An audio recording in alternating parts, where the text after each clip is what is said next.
With just under a quarter of the season left, the Minnesota Twins still have a lot of unanswered questions about the future. We will examine what success in the final leg might look like. And if you're willing, just get locked on Twins.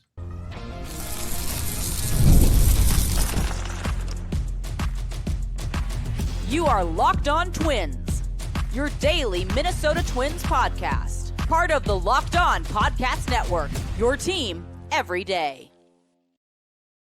Well, hello again, everybody, and welcome back to Locked On Twins, your daily go-to source for the top Minnesota Twins insight, discourse, and analysis. Personally, it's my favorite show of the Imperial Locked On Podcast Network, which, by the way, brings you your team every day. Don't forget, hit like and subscribe where applicable. That's me hitting something. I'm Dave Brown, an MLB writer who defines success differently every day to compensate for life's inevitable disappointments. I'm also a BBWA member and a Hall of Fame voter. Across the Great Plains of cyberspace is Brandon Warne, who defines success by ignoring the trolls on Twitter. Isn't that right, Brandon? You can find his written work at Access Twins, the newsletter, and you can find mine at Pitcher List. I still have some things up there on this podcast. What are we going to do? With the playoffs really unlikely as we pass the final quarter poll, that's the quarter poll. We've really passed it this time. Brandon and I will look at what's left of the Twins season and how they can achieve success in whatever that entails. So, fixing the clubhouse culture, getting their bodies healthy. This goes for the minor leaguers too. And with those aspects in order, putting themselves in the best possible path to winning in 2026. But first, today's episode is brought to you by FanDuel. Football season is around the corner. It's even like we're around the corner as well with football season. It's happening now. Visit the FanDuel app today and start planning your futures bets now. Futures bets. All right, Brandon, we're looking at the 58 and 66 record. So they would have to go something like, I didn't even add it up. It's like there's 38 games left. They probably got to win 27 of them. I don't know, to make the playoffs. So success is not going to be, in all likelihood, defined for the Minnesota Twins the rest of the season by raw totals of wins and losses and getting into the playoffs and all that disappointing stuff. So we're going to look at what needs to happen for them to for us to see success and to get a better feeling about going into the offseason and next season in 2026. Most recently, Pablo Lopez made some news by talking about the dysfunctional culture in the Twins clubhouse and how that contributed to maybe extending some losing streaks longer than the talent on the team would let you believe is likely or possible. It's not people have been kind of filling in the blanks to say that the clubhouse culture before was defined a lot by actions and feelings and behaviors of Carlos Correa. He has been traded. He wasn't throwing anybody under the bus other than, I guess, maybe everyone who was left. What he said kind of made me wonder, well, if we had identified these issues in the clubhouse, why couldn't they be fixed sooner?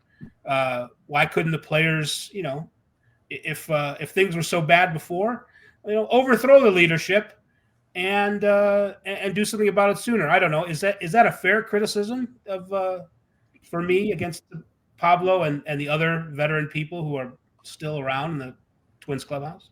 Well, I use this metaphor a lot, but I think at some point the toothpaste is just out of the tube and you can't put it back in there. I mean, even if you get a syringe and, if you get the Aquafresh that's got like the stripes and everything, when you put it back in there, the stripes are going to be all messed up. And no, I think it just is, it's management of egos, personalities, leadership roles, hierarchy, all of that. And I think once it gets thrown off, you need a fresh start sometimes. And I wish it hadn't come to that. And I don't know that it needed to come to that. But I also suspect that the people that were in charge of making these moves thought, it's time to go back to this or that, or it's time to get rid of this or that.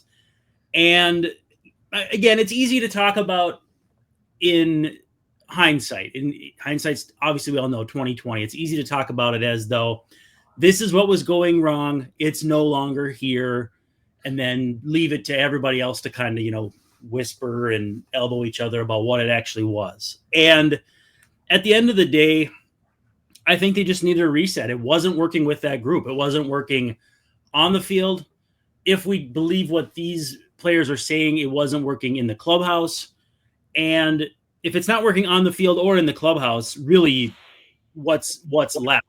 I don't think that can be fixed. And again, I know these are professionals and I know these are grown men, but sometimes there's just a discord that all the kumbayas and meetings in the clubhouse and all that aren't going to shake out. And I don't know if it was too many leader types, because Carlos Correa obviously, I think, fancies himself as an alpha, and at the same time said that it was Byron Buxton's team. And I also think too that Royce Lewis feels like he's that kind of leader. Maybe you start playing clubhouse politics with 3 different leaders. You have maybe Lewis leading the kids, Correa leading someone else, and then Buxton leading the original guys who were with him before.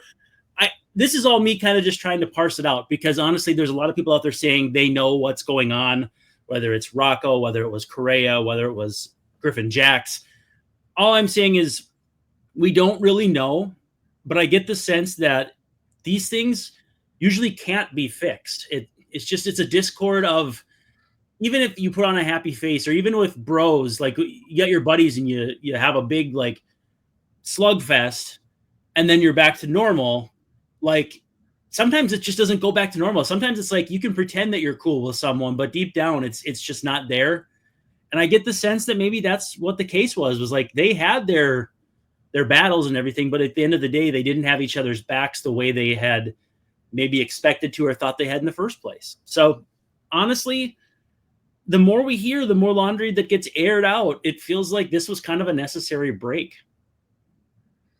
Right. And now we wonder, well, what next? So we've kind of helped to define what's wrong, but how does that get fixed? If you ask, ball players are funny.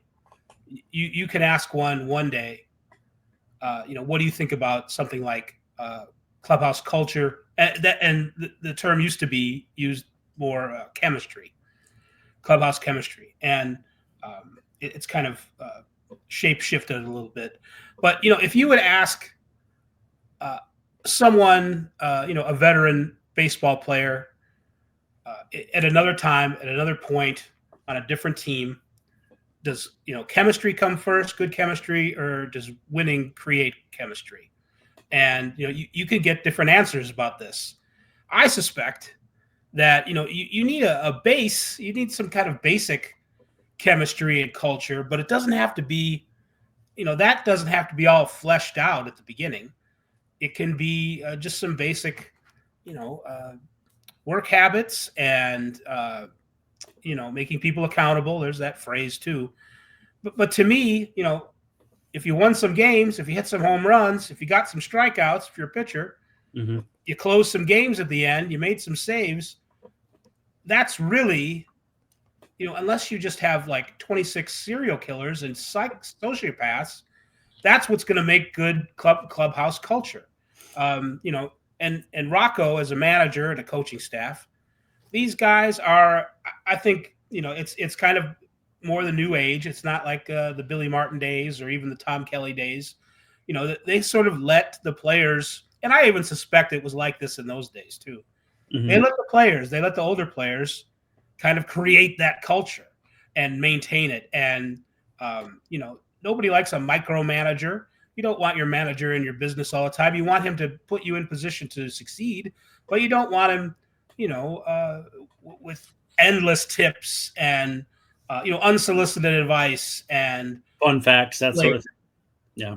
So it's, it is a fine line. It's, but it's clear that something needs to change going forward. And I think the problem with this question is, I don't know if players necessarily know what that means. No. We don't know from the outside, and I don't know, exactly what kind of habits and behaviors are going to turn the Twins into more of a winning team. I still get back to hit some more home runs. You get the bases loaded, get a hit every once in a while. And I think that's the most important thing. So, it's not an uninteresting discussion about clubhouse culture, but it's, does B come before A? It's chicken or egg? I don't know. I do want to drop one thing before we go to our first break. It's very rare that you'll see a bad team with good chemistry. And I think that's basically the tipping factor of which comes first. However, there are bad teams with good chemistry, and I think of the 1999 Twins where all these young kids come up together and have been playing through the levels and are learning the major leagues together. Your Doug Mientkiewicz and your Corey Koskis and your Christian Guzmans and Louis Rivas, everybody, AJ Pierzynski, those guys would have good chemistry. Torrey Hunter, because they came up together. Not to say that they couldn't have bad chemistry, but I'm saying that's where I could see good chemistry, bad team. But otherwise, chemistry kind of flows from how you are. And there's an old Jim Leland quote. I don't have it handy, and I'm not going to try to remember it, but it was something about who cares about the clubhouse? If we win, we'll have good chemistry. And so I do believe that there is some which comes first, but I think it's hard to have a good chemistry if you're not a winning team, kind of like Love and Marriage, the Frank Sinatra song that was on Marriage and Carriage. Exactly. So I think that it's pretty hard to be a bad team with good chemistry. So I think that is a factor in how the Twins got to where they are right now. Let's create some good chemistry for ourselves by taking this commercial break.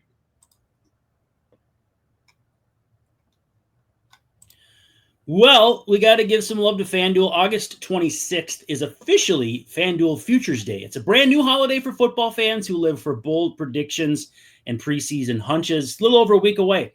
But for 24 hours, FanDuel is giving you deals on NFL season predictions. So whatever you're calling your MVP, eyeing a long shot division winner, ready to crown your Super Bowl champ before week 1, even kicks off any of this, this is your moment. Take a flyer on the MVP race. I think I'm going to get bold with this one. I'm thinking Justin Jefferson. But a lot of people have been talking to quarterbacks. You got Josh Allen. I almost said Jared Allen. I got my Vikings and Bills crossed up there. One person say Jordan Love, wasn't happy with that. We don't like the Packers. But I'm going to go with Jefferson. I'm going to go with the rarely seen wide receiver MVP. Or you can crown your champion in August if you think maybe the Vikings or the Lions or whoever comes out of the NFC North. Who else is in the NFC North? Let's see. It's the. Don't answer that question. Yeah, we don't care about the other two. But whoever you think is going to win the Super Bowl, you can crown your champion in August, or parlay your division winners, dark horses, into much bigger winnings. Visit the FanDuel app today and start planning your futures bets right now. Again, we're only about a week out from FanDuel Futures Day. That's August 26th, because Futures Day is just one day. It's one day only. FanDuel, play your game. Welcome back to Locked On Twins, our second segment coming up before we get back into the swing of things here, trying to figure out what the Twins have to do to be successful in the final, as we record, 38 games, if my math was correct, of the season. So basically the last quarter of the season, a little less than that. It doesn't look like the playoffs are going to happen. So, never say never, but yeah. Hey, I want you guys out there listening and watching, make sure you are subscribed to Locked On Twins, because that way you don't miss any of the great Twins content that we have for you. That includes the Twins postcast with Luke Inman live after the final out of every game. And he will have a rotating menagerie of co-analysts to tell you what the heck just happened in the Twins game. So you don't want to miss that. That way, if you are subscribed, you get 2 shows. That's 2 for the price. Well, actually, there's no price. So other than having to sit and listen to us. So, and that sometimes maybe that is a heavy price to pay, but we want you to get Locked On Twins, and we want you to subscribe right now for all that good stuff. So we've talked a little bit about the Culture Club and the cancel culture and what the Twins have to do as far as interpersonal relationships to maybe get off on sort of, it doesn't have to be fixed now because who knows who's going to be in this roster next year. That's another thing. By the way, that's another thing. Are we sure that Pablo Lopez is going to be here next year to facilitate this culture change? Maybe that was the elephant in the room that we were ignoring in the first segment, but don't answer that yet because that's like another show entirely. But speaking of Pablo, I can segue this way. The Twins have had a lot of debilitating, maybe that's a strong word, but they've had a lot of nagging, impactful injuries this year. And Lopez's Terry's major strain has been a major strain on the pitching staff this year. He's not back yet, but he is in the process of rehabbing. He's made some injury rehab appearances. I think by the 1st of September, maybe he'll be back and pitching. Sounds like Friday. I think he's pitching for the Saints. Yeah. Okay. So I think that's right. Is it Friday or Saturday? I don't know. Yeah, it's coming up in a few days. So I think he's only, he hasn't gone out there and gone 6 or 7 innings yet, but he's working his way back. No need to rush. But I think it is if the Twins are gonna win, he's got to be as good as he can be, pretty much. Well, and let's just discuss the fact that the A's are in town. They went to Sacramento and lost 1 game in the series, but 2 starting pitchers. Since the end of that series, the Twins are 24-38. That's a .387 winning percentage. Yeah. Only 2 teams in MLB are worse. None of them are AL teams. It's the Nationals and the Rockies. So, when you can point to the Texas game where Jorge Alcala got hit around last year, almost exactly a year ago, to when last year's season went sideways, this year's season went sideways in Sacramento. There's very little doubt in my mind. When you don't have, your best or second best pitcher going, and you have to string a bunch of games together where, you're going to your bullpen a lot and not necessarily your better high leverage guys. And when you have an offense that isn't, scoring 8 or 9 runs a game, that's not going to get you on a good path. So Lopez getting back out there the rest of this season for 4 or 5 starts or whatever it is before the rest of the year to get off on a good foot, presumably if he's back, if they don't trade him in the offseason, is important to get him right and also to be a contributing member of the clubhouse. It's probably, when things are going sideways and the culture goes bad, it's possibly difficult for someone who's on the injured list to assert themselves and be it's not that people don't want to hear from Pablo, but he's not, there's a skin in the game issue here. I can relate. I was the captain of my baseball team and I never played. What was I going to say to anybody? You know what I mean? Like, I think I had 30 plate appearances my senior year and I was the captain, and we had an incredible sophomore class. Well, why would they listen to me if I don't ever play? Was that actually an issue with your team, or was it just disappointing on an individual level for yourself? More on an individual level, but I felt like I couldn't lead because you have to lead by being someone who does, in addition to it. I am a vocal leader in that I believe people should do things the right way, but I also prefer to show. And so that's tough. Like you want to step in there, but you also know that there's guys out there putting their bodies on the line, their necks on the line. You're unable to do that. That's not a character flaw, but it does make your leadership capabilities a bit stunted. I was thinking one thing. I don't know. I have not had a chance to ever meet Luke Keaschall.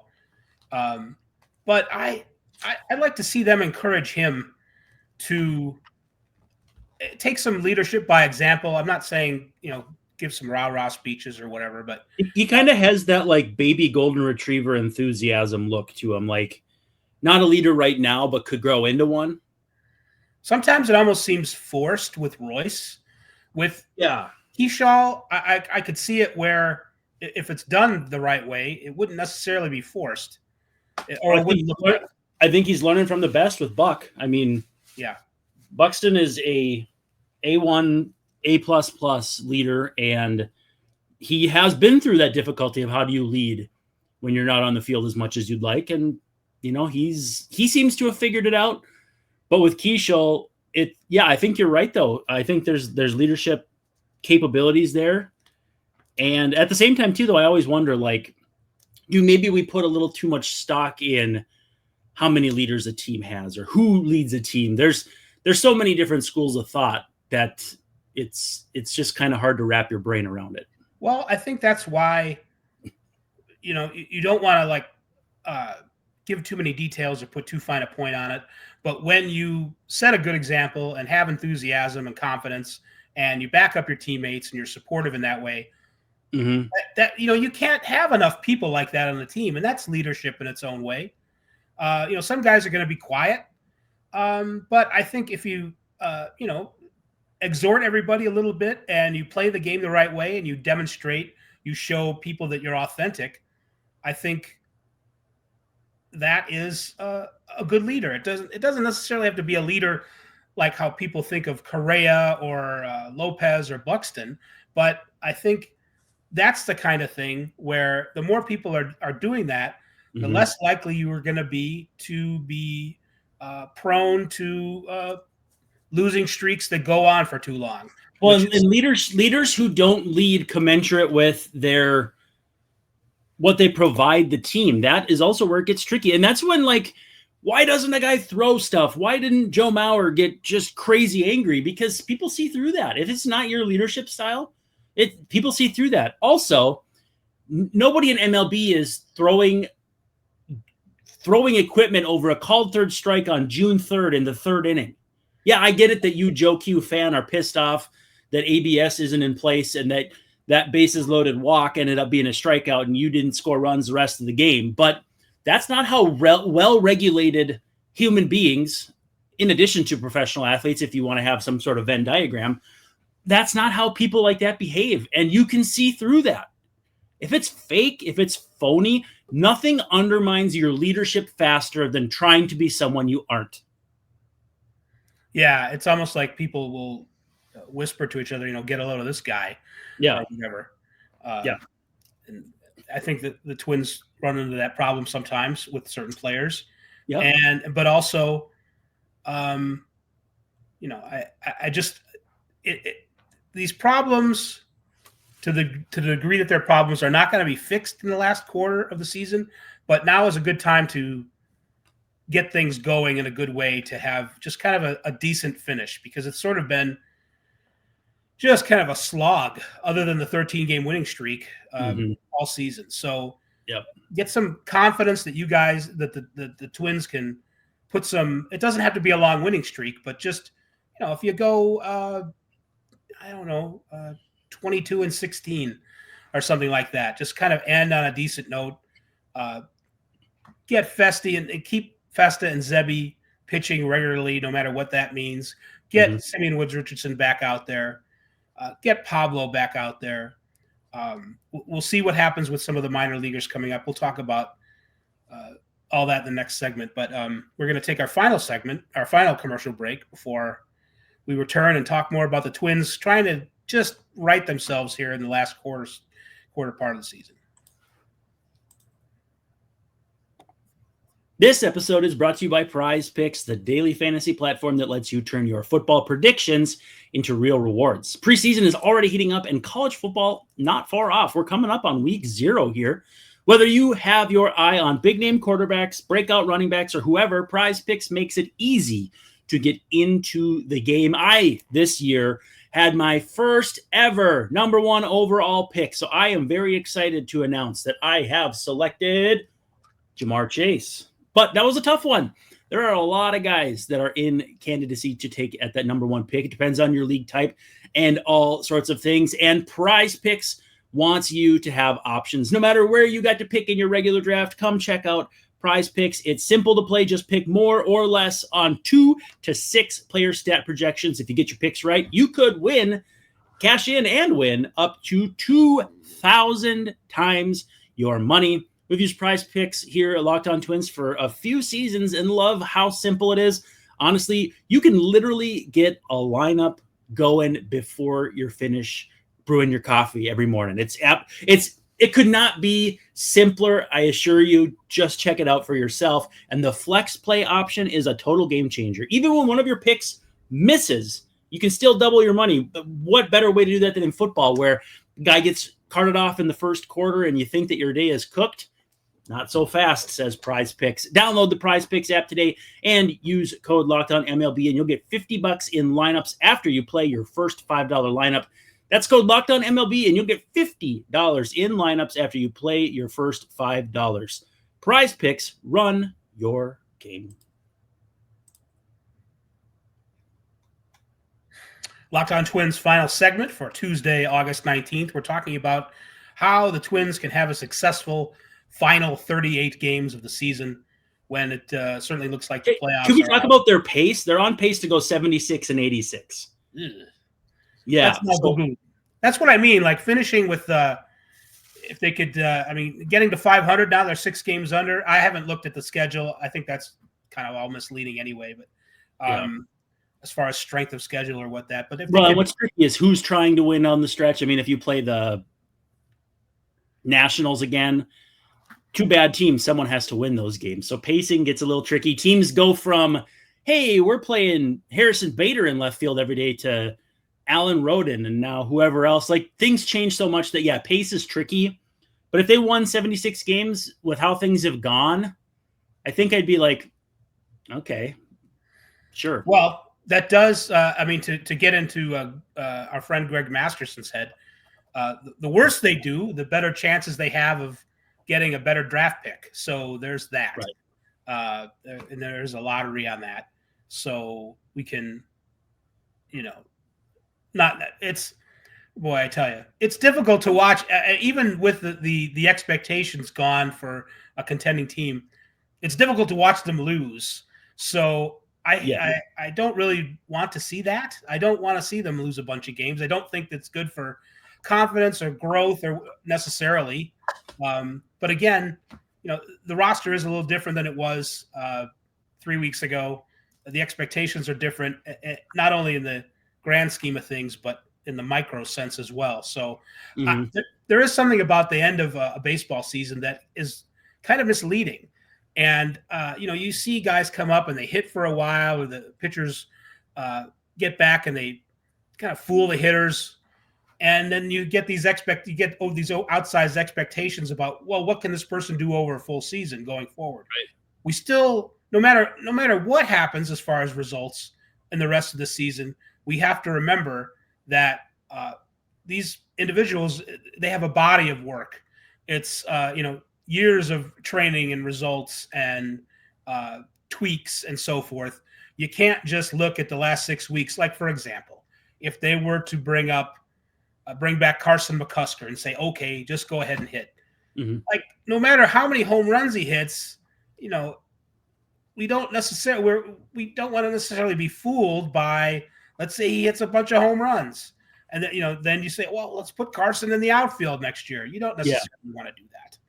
Is he Chris Colabello or is he Matt Wallner on the right side? Like there's layers to this. So, and not to single him out, but it's a good example though. I mean, it really is. Then again, I am interested to see as soon as they are done working on like Mick Abel's sweeper and Taj Bradley's splitter and all that stuff. I am interested to see what they're going to do. That might be a nasty freaking rotation, honestly. It could be based on their talent and their, I don't know if Mick is post hype. Mick's never been the kind of pitcher like Painter as far as what people expected, but maybe he'll get really good command and he'll be the real Painter. Like a Rembrandt. Remember those commercials? People hated those commercials. Yeah, in the corners. But I'm the originator of the I asked Greg Maddux to paint my house and he only painted the corners meme joke. You did that? I tweeted that like 10 years ago on a since defunct Twitter account, and now it shows up on MLB memes and baseball history nut every now and then and whoever else. And I can't prove that I originated it, but I'm telling you in my heart of hearts that I did, and I know that I did. You want your certificate now saying it's a 5-year anniversary of Castellanos' drive to left. Speaking of was that 5 years ago, and that was today? I guess so. Yeah, and it would have been during COVID, the COVID season. That makes sense, I guess. Does anything make sense? What a weird year that was. It still feels like it's going on in some ways. Like we still haven't quite left behind. Yeah. But yeah. Well, 2019 that was the Bomba Squad, and 2020 that was COVID. So, so we'll see. All right, let's wrap it up. There's plenty more to talk about with this Twins business. We want to thank you for making Locked On Twins your first listen today. But for your second listen, when is game night on? Late at night. So you want to check that out for your second listen. It's all new. It's every game, every night. Lindsey Crosby and JD from Locked On Cards hang out. It's usually them. Sometimes it's the fella from the Angels. It's a great group of guys, as my friend Kyle Mooney would say. For your first and a half listen, then listen to the Twins postcast, Locked On Twins postcast. But anyway, Locked On Twins MLB Game Night, or Locked On MLB Game Night, is every game, every night, all season long. Local analysis, national scale. Find MLB Game Night on Locked On MLB on YouTube or wherever you listen to podcasts. So for my friend Brandon Warne, I am your friend Dave Brown. Wishing you all a very pleasant good evening. Saying we will, Alexei, see ya tomorrow.